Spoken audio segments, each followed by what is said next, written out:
खाने में खतरनाक मिलावट का मुद्दा, फूड अडल्ट्रेशन का।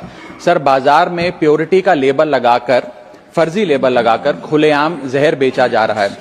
दूध, मसाले, edible oils, package food, beverages, सब में unsafe additives, harmful chemical, high saturated fat, sugar और सॉल्ट डालकर मिसलीडिंग न्यूट्रिशनल क्लेम्स के साथ कि ये सेहत के लिए अच्छे हैं, एनर्जी बूस्टिंग है, बेचा जा रहा है।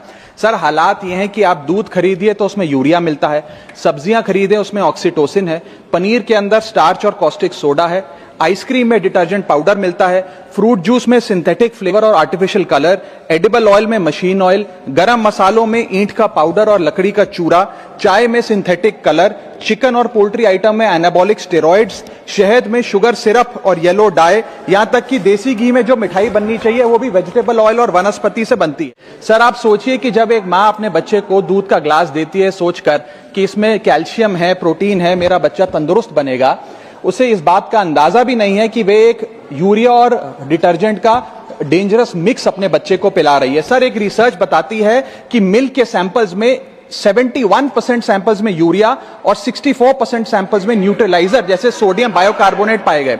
सर, इतना तो देश में मिल्क का प्रोडक्शन नहीं है जितना इस देश में दूध बेचा जा रहा है। सर, दवाइयों पे आ जाए, वेजिटेबल्स पे आइए सर, सब्जियों जिनको हम सेहत का भंडार समझकर खरीदते हैं, उसे ऑक्सीटोसिन का इंजेक्शन लगाकर फ्रेश, हरा भरा और उसकी ग्रोथ को एक्सेलरेट कर कर बेचा जाता है। ऑक्सीटोसिन सर वो हार्मफुल केमिकल है जिससे dizziness, headache, heart failure, infertility और कैंसर जैसी बीमारियां होती हैं।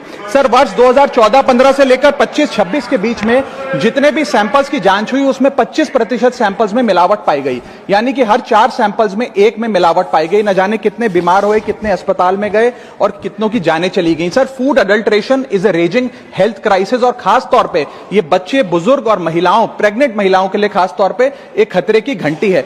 इससे भी ज्यादा चौंका देने वाली बात वो है सर कि जो प्रोडक्ट्स भारत में बनते हैं लेकिन इंटरनेशनली बैन हो गए, जैसे कि इस देश की 2 सबसे बड़ी गरम मसाले बनाने वाली कंपनियों के प्रोडक्ट्स यूएस, यूके और इनफैक्ट पूरे यूरोप में इसलिए बैन हो गए क्योंकि उनके अंदर कैंसर कॉजिंग पेस्टिसाइड्स पाए गए। वो मसाले भी आज भारत में बेचे जाते हैं और धड़ाधड़ खरीदे जाते हैं। हम we are forced to consume those products. Sir, हालात यह है कि और देशों के अंदर जिन फूड आइटम्स को पालतू जानवरों को भी नहीं खिलाया जाता, वो हमारे देश में धड़ाधड़ ये कंपनियां बेच रही हैं। सर, मैं इस संदर्भ में कुछ सुझाव लाया हूं। पहला सुझाव, FSSAI जो हमारा रेगुलेटर है उसे मजबूत करिए, एडुकेट मैन पावर दीजिए, एडुकेट लैब टेस्टिंग दीजिए। दूसरा, जो फाइन्स और पेनल्टीज हैं वो फाइनेंशियली मैनेजेबल है, उनको बढ़ाने की जरूरत है। थर्ड, पब्लिक रिकॉल मैकेनिज्म होना चाहिए। यदि किसी एक प्रोडक्ट में मिलावट पाई जाए तो उसको पब्लिकली नेम और शेम कर मार्केट से रिकॉल करें और मिसलीडिंग हेल्थ क्लेम्स की एडवर्टाइजमेंट बंद किया।